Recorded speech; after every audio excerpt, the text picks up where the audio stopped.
right here, just at the entrance of the fort, I've come across something very, very interesting. And I've seen this man standing right here, and I want to believe that he is the owner of these products. And I really am a bit curious. I want to know what these things are for and what they depict. Assalamu alaikum, Uncle Turbe. Maaleykum salaam. Njaga Sow laa tudd. Maa ngi dëkk Jufure village. ñu ñëw nag gis ne yaa ngi lal ay bagages yoo xam ne man foog naa ne gars am nañ lu ñu tekki ma bëggoon nga wax ñu lan moo waral lii lan moo nekkal lii. lii culturel la su cosaan la nun lawbe moom la ñu mooy sunu liggéey bant lii rek lépp loo ci gis lii bant la dafa am xeetu bant dafa am ébène dafa am wen dafa am yéer moom lañ koy liggéey bu ci nekk am na matière am fii mais bant bu ci nekk dafa am lu mu signifié lu mu xam ne moom mooy cosaanam moom mooy aaram moom lañ ko mën a liggéeyee.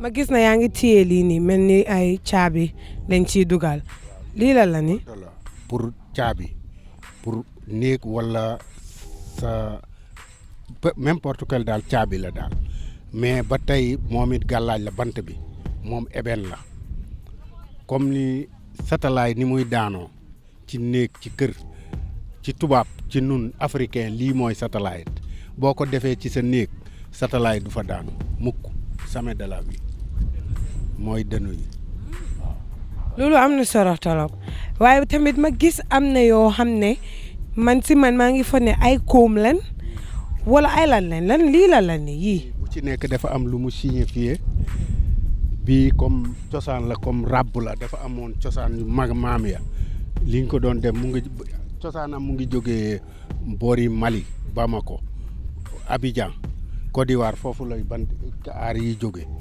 mais bu ci nekk dafa am boo nee altine am na lu mu signé ñu ne benn bant bi loolu lay signifié boo nee talaata ñu ne am na bant bi kii bi masque bi am na lu mu war a signé ci bis boobu boo nee àllarba am na lu mu signifié ci bis boobu boo nee alxamis am na lu mu war a signé ci bis boobu boo nee ajjuma am na lu mu signifié ba mu nekk juróom-ñaari fan yi di semaine 7 days. bagages yi nii yëpp ban njëriñ la am si ñun nit ku ñuul yi. ci nit ku ñuul tubaab yi moom am na lu mu doon jëriñ ci nit ku ñuul waaye léegi tubaab yi ñoo koy jël di ko yóbbu seen réew parce que cosaan yëpp dafa nar a réer lépp mu ngi dem ci tubaab yi yëpp dellu na ci tubaab yi cosaanu africain dafa nar a réer baaxut de parce que yow li sa xam sa yaay xam ti bu la ko waxee nga ne ko loolu passé na mbaa sa papa bu la waxee nga ne ko loolu xam na te loolu yëpp tubaab yaa ngi koy récolte di ko yóbbu. Actually, this is very, very interesting, and I want to believe that we'll come some other time and dig deeper into this. I'm actually really amazed, and I've never had something like this before. Interesting.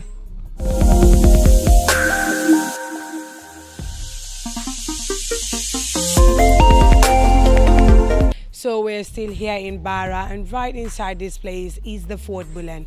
But also on this fort, we have a very spectacular museum. It's a new one actually, and that makes us want to know exactly what's in this museum.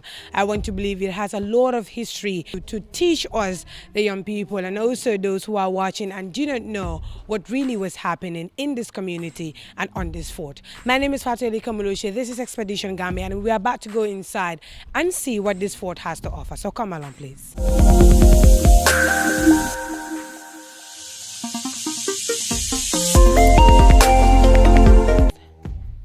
All right, so we are in the museum at the moment, and I've seen the site manager called Ibrahim Mbalo. He's going to take us through all these things that we see in the museum and what they are for. Ibrahim, welcome to Expedition. Yeah, you're welcome. Yeah, I'm very happy to receive you here. I'm Ibrahim Mbalo. I'm the site manager of Fort Bullen. You're welcome to this fort. It's called Fort Bullen. Fort Bullen was found in 1826 by the British, and it was named after the commander is called Charles Bullen. So that's why the fort is named Fort Bullen. But this fort was not built to keep slaves. They built this fort is to stop slavery. So it's an anti-slave fort. Because of the British, they are the one who abolished the slavery toward West Africa. That was in 1807. But before that, the British started export the slave in the Gambia 1600. So 1807, they were trying to stop it. But because of that time, the slave trade was one of the most profitable business between West Africa and American. There are some European, they don't agree with the British bill. It was the Portugal, French, Spanish, American, and also the Dutch. And when they are coming with the slaves, they have to pass through here because this is the mouth of the river Gambia. But before they settled here, they were at the other island called James Island. Now they changed it to Kunta Kinte Island. So James Island was purposely built to keep slaves. But when the British want to stop slaves, because James Island, at that time, the British Royal Navy, they are very powerful Navy, and they're working hard to stop slavery. So James Island is a less strategic point. One of the British captain was called Alexander Grant. Then he told them Banyan Island at the mouth of the river Gambia is the most strategic place to locate a fort and to stop slaves coming to the river. So later James Island was stopped 1815. 1816 they found Banyan because the occupation of Banyan was born out of the British war against the slave trade. So when they found the capital 1816, they built a 6 cannon at the State House so that they will easily intercept the slave traffickers. But what they want cannot be possible because the range of the cannonball when they fire from Banyan cannot reach here. So when they fire from Banyan, the ball can only go half of the mile see. Then you will see the enemy, they will easily come close to the North Bank, escape with their slaves. This is why Fort Bullen was built. So later you will see the gun, they will complement both sides of the river mouth. Without these two military positions, the British cannot stop slaves in the Gambia. There are many forts in the West African coast, but Fort Bullen is the only one in West Africa built by the British to stop slave trade. America, the trade of slaves was in 1865, but Gambia was after building the two military positions.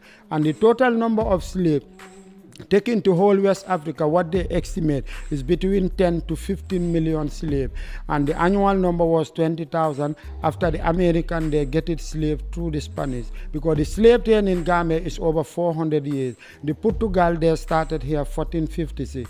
The British started here 1600. So 1807, they were trying to stop it. But if you look at those miserable men and women and how they are packing those slaves into the slave ship, many of the slaves they die on the way before the slave ship arrived to the New World called America. Most of the slaves they were captured in a war and later brought it by a right man in the market. The town and village they are destroying. African lost 100,000 men and women every year. That is why several African kingdoms, they went to war against each other simply to win more slaves and selling to the European. That was the time of the triangular slave trade was started. Because when the European came to Europe, they bring a European good. Gunpowder, clothes, mirror, wine, exchange with a human being. That human being take it to America. From there they get their plantation, sugar, tobacco, later they take it to Europe. And the slave trader keeping the slave always fasting while they are waiting the ship, they are put them in a danger because no light or little food or little water just to keep them alive. So when the boat is arrived, the slaves how they are packing no spare because they're packing like a sardine. And thousands of slaves, they die on the way. If you die or if you're sick, they throw it from the water. Because in the earlier days, the slaves, they have no right. They are belonging to their master. They are just like a domestic animal. You can kill your slave. Anything you want to do for a slave, you can do it. And the Portugal traders came to Africa to get slaves, take it back to their own country for their domestic work. Because at that time, they found the man and woman in Africa, they are very strong. And the red Indian in America, they are not enough strong to undertake it such hard work. So when the European need a slave, this is why they choose the people from Africa. So if you look at from 1821 to 1888, Gambia and Sierra Leone was a one governor. So many of the slaves they captured here, they take them to the Freetown, then they will be liberated. And slaves, when they arrive to America, they have to separate the slave. That was for selection because Gambia and Senegal, they know that they can contribute rice. and they take them to the rice field for the plantation. Nigeria and those people, they are very big. They can do a construction. So they took them to the construction road. This is every country. But the most people who suffer in the slavery, that is the Nigerian people, because thousands of Nigerian people, they take them to the New World. And there was a war here in 1831 that's called Bara War between England and the local people here. Because what I understand, the king of Bara was called Brungai Sonko. Brungai Sonko was crowned king 1823. 1826 he gave the permit to the British, and the permit was $400. So I think that any ship coming from the river, annually the payment was $400. So I think $400 was too much. There was a war they called Bara War in 1831. But a lot of information is here about the Bara War. Islam came here very lately. Before there was a jihad war. So during the Soninke Marabo War, Fort Bullen was served as a camp for refugees. First time 20 soldiers was manned in the fort during the Muslim attack. Esau is the next village. Esau was the former capital of North Bank. The British there had some 230 soldiers. But that time you have some building outside.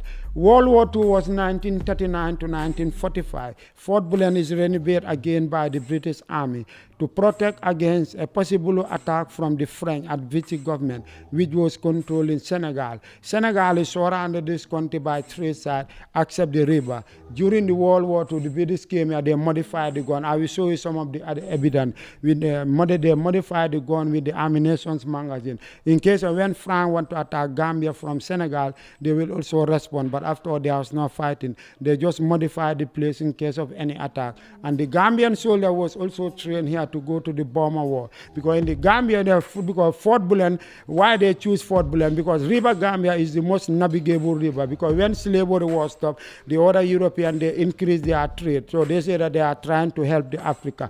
And when you are coming, you must pass through the mouth of the River Gambia. Because Gambia to America, it takes them 35 days. But all those information, you will get it here. Gambia, the colonial fort we have here, only 3. Fort Bullen is the only one they built to free slave, because Fort Bullen is a very good location. It's a strategic location. And that's the only way for Gambia to go and come in by the sea. So when the British built State House, they built Fort Bullen, they blocked the road. And the other one is called Fort James. Now they changed it to Kunta Kinte Island in 2011. So that one was built to keep slaves. But there is another fort in Banjul with the cannon at the State House. That one is called Fort Lobel. So Fort Lobel was built 1831 because of the Bara War here. The British, they built that fort to fight with the king. And the place is come to UNESCO in 2003. So UNESCO means United Nations Education, Scientific and Cultural Organization. So it was just a brief explanation. Now we get to the museum. And the information of the museum, this is the time when slavery was stopped every country. Because when you go to England, slavery was stopped there 1807. Gambia was stopped 1826 because of the fort. America, slavery was stopped there 1865 up to Mauritania 1981. But the Mauritanian slave is called domestic slave. Slave, they don't go out, they only stay in Mauritania. When you go to the other country, the British, they use this navy boat capturing the slave. But Gambia, because Fort Bullen is a very good location, it's a strategic location. So that's why they build this fort and build Banjul so that they will stop discourage the European coming to get slave. Okay, this fort was named after the man called Charles Bullen. So that's why the fort is named Fort Bullen. Charles Bullen, he was a Commodore. Commodore means the highest rank to the Navy, and he was a man of worship, and he make intimidation exercise, carry 2 cannon to here, and look in formally position. And he was also sending mail on behalf of King George. King George was the Advocate for England, then the fort was named after him. Then if you look at the British Royal Navy, from 1830, they free over 150,000 slaves. You see, a lot of the slaves, they take them to the Freetown, because Freetown was born when slavery was stopped, you see. And the slave master with the crew, they are all going to the criminal court, because Freetown, they have the freeman soldier. They came here to against a government of France, that's called Vichy. So they are the one who colonized Senegal. Now the place is under UNESCO. Then the main gate, it was this gate, but this other gate was used later. Then you have the guard room room, officer's quarter, main bar, officer's kitchen. Then you have the ammunition magazine. You see, that's the original structure. And you see the structure of the fort. This is the stone is called, that is the original stone, it's called laterite stone. The stone is just like a lava stone from volcano, but Gambia, we don't have lava. All the stone they are collected, there is an island called Dog Island. If at all you are going to Kunta Kinte Island, with the small boat on your left-hand side, you see Dog Island. So at that time, they don't have cement. They use this mussel from the oyster sea.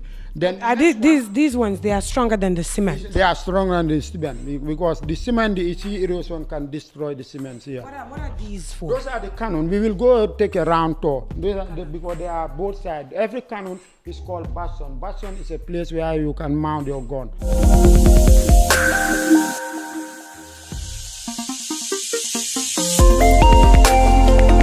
We are still in the museum. This is James Island. Now they change it to Kunta Kinte Island. So the Kunta Kinte, after abandon of Kunta Kinte Island, this is why they found this cannon. You see, it's because 6 cannon is there. That's called 6-gun battery. So it was complement with Fort Bullen. But as I told you, you see the ball. The ball is very heavy. You see, that's why when you fire, the ball can only go half of the mile sea. And the other ball, this is from the World War II. But I told you World War II, there was no fighting. They just modified the place in case of any attack. And I will show you the World War II guns. What were they using these for? This one, when they want to use it, I will tell you later. Because there is a cannon, the bullet is still there. Maybe when we go to that cannon, I will show you, I will tell you how they use the gun. For England, they have 3 lions. You see, you have Scotland, England, Ireland, and Wales. You see, that's called United Kingdom. If you want to read it both French or English, J.M. Montra. You see, and English we say God and my right. So I think we get this one from the British Royal Navy. And Thomas Clarkson from England, Granville from England. He's a founder of Freetown because he was helping the slave to go back to their own country. He was trying to help the slave to be free, especially the American Civil War, the time they have their independence. Is she black? Yeah, she's a black. But where did she get all that power from? Yeah, you're right. Some of the black, they have power, like because this lady is a queen, is a black. You see, so it has this power. But the first people who stopped slavery, that was the Muslim religion and the Christian religion. They are the first people who fight against slavery before the Europeans started. So what are the European good? Because that time our local king, they needed more gun to fight and get more land. But still now people they use it, but they use it for hunting. Okay, then we get to the triangular slave trade, you see, because when the Europeans come into Europe, they bring a European too. So that is the European good they bring. Then Africa, they get African good. America was called New World, so they get American good. All the American good, they take it back to Europe. So that's why many Europeans, they leave their own country to come and settle to the New World, because the trade was one of the most profitable business. But this was started here 1600. Slavery started Gambia since 1456, you see. 39 men, 15 boys, 24 women, and 16 girls just arriving. You see how they are packing. A lot of slaves, they die on the way. How many slaves depart from Gambia and Senegal? That's the total. But Africa is 15 million. This is a slave world market day. That's called, this is Gambian Negro to be sold on Tuesday, 7th of June. As I told you, 35 days they spent in the sea before they arrived to America. So slave, I told you that slave, when they go to there, they have to go to the market. This is why they separate the slave, like Gambian slave, Nigerian slave, they have to separate them. And slave primary age was between 20 to 40 years. Because 20 to 40 years, that time you are very strong, you see. So later they allow children. So what are these? In the instrument, that's called the instrument of the slave, torturing the slave. This one is the whip. The whip they use to beat the slave. You see the back of this man. The other one, this is not popular. Many Europeans, they don't know this one. This is called mouth guard. Mouth guard slave, when they are in the plantation, you cannot talk, you cannot eat. If you are talking, they fix the mouth guard to mark their slave for identification. You see they are marking that lady. Maybe you have 70 to 80 years. The European, the slave master, they give you power. Like you can be a supervisor, so to the farm. So the supervisor can control everything. Those people, those supervisors, they are very wicked because they want European to give them more power. So they are very wicked. So this is a punishment. Like if you don't want to work, this is how they are punished you, see. And this one is a handcuff. This is for their leg. So that one for their neck. And the last one is called slave caravan. Slave caravan, when they capture it, they tie them like that. They tie them by 4 by 4, and they watch them very closely to prevent their escape. This journey can take so many kilometers in the bush. If you die, they leave you there. So in the boat, when you die, they throw it from the water. So the museum, they are divided into 3 sections. Then the other section we are going, before the arrival of the European, there was a king. So this man was called Brunei Sonko. Brunei Sonko was the king of Bara. So, but first time the British, they were here in Banjul. The king of Banjul was called Tumani Bojang. But because of this canon at the State House, cannot reach to Fort Bullen, they come and see Brunei Sonko. And King William was the ivy of England. So they signed the ceded mile. You see all this red to Kunta Kinte Island up to here is an area to Brunei Sonko. So they signed the agreement, then they have to pay annually $400, you see. And there was a war they called Bara War, because the Bara War was started August 1831, you see. So that's why they built this Fort Banyon. This is called Fort Lovell. Fort Lovell was built 1831 to fight with Brunei Sonko. Why is Fort Lovell now? Banyon, between the Lovell Square and Standing, there is a fort. That's called Fort Lovell. Yeah. But many people, they don't know it because it's not a place to visit.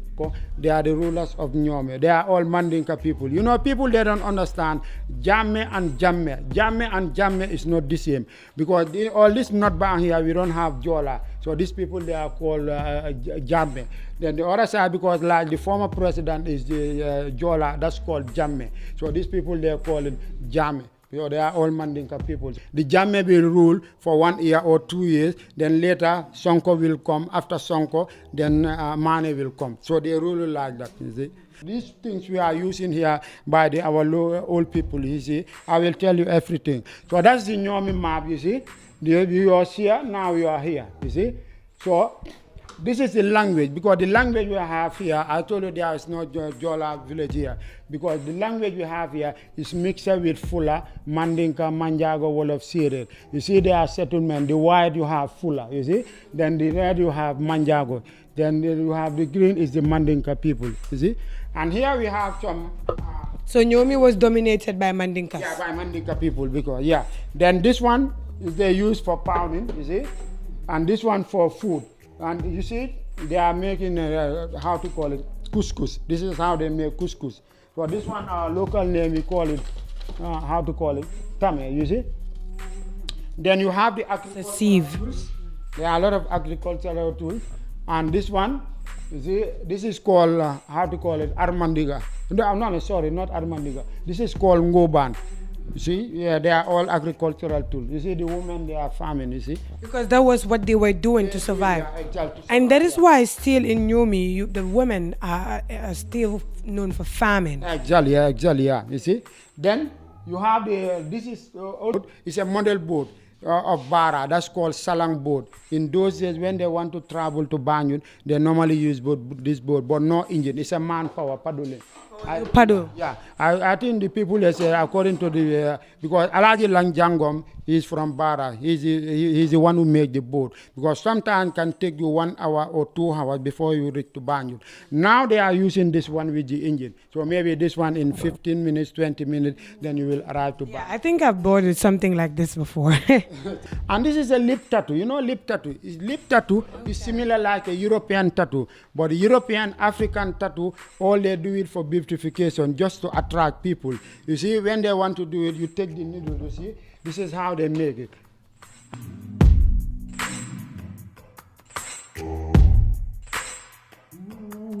Our light is called navigation light. Navigation light is a signal light for the ship, because any ships are coming from the mouth of the river Gambia, when they see the red light, they will know that the place is a danger place. But this one is belong to the Gambia Port Authority. But there is another colonial one was here, because when slavery was stopped, the other European, when they are coming, they only come at night time, so they don't want the British to see them. So they have a lighthouse so that they will show the mouth of the river Gambia. So the British was against the slave trade? Yeah. All right, so what were these holes for? Were they used for seeing inside? Yeah. That's called observation hole. Observation hole is a place where the soldiers used to stand with their gun. Because if you stand here, you can see your enemy, and it will be difficult for the enemy to see you. So when they shoot, the bullet cannot penetrate the stone. That's called OP hole, observation hole. Yeah. So when the enemy shoots through here, it can't penetrate. Cannot penetrate it. Why? Why? Because of the stone. The stone is called laterite stone. The stone is a bulletproof.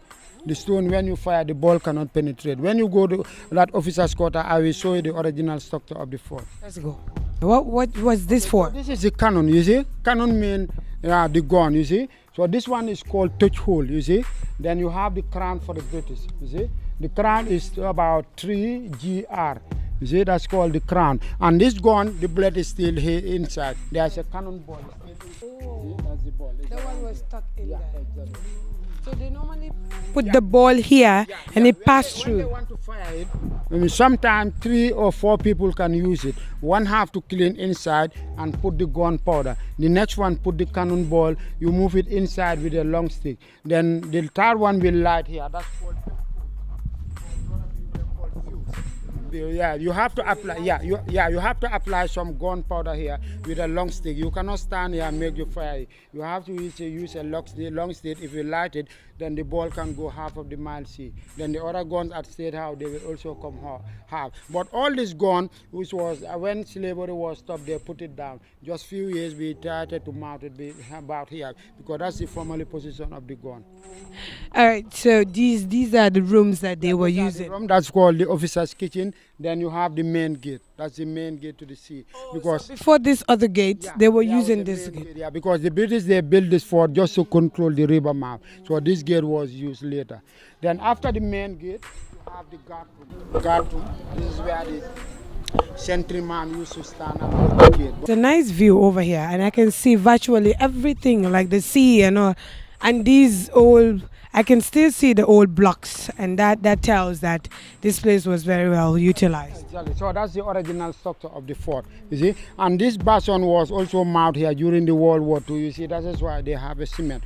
And the cannon was an anti-aircraft gun. So during the World War II, World War II, I told you, the British soldiers, they came here to modify the gun against the government of France, but there was no fighting. They just modify in case of any attack. And you can see the compact also. You see the compact, that's the decrease.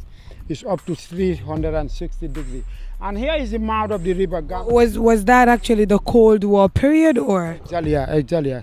The compound can turn any direction up to 360 degrees. So that's the mouth of the river Gambia. Here is the entrance, and this is the Atlantic Ocean. So Where is the mouth? that's the mouth. From here to Banjul to State House is the mouth of the river Gambia. So this is the Atlantic Ocean. So any ship coming, going, they have to pass through here. Look at the State House, that white building is directly opposite with here. So I see a hole here. What's all this about? Yeah, this is also an ammunition store because ammunition magazine is where they normally keep their weapon. We have 2 ammunition magazines. This is the original magazine, but the other one was modified. And ammunition magazine is not need to be hot. It's always cool because they build it like that. Because when it's hot, the place can be exploded. So I think we get inside the magazine.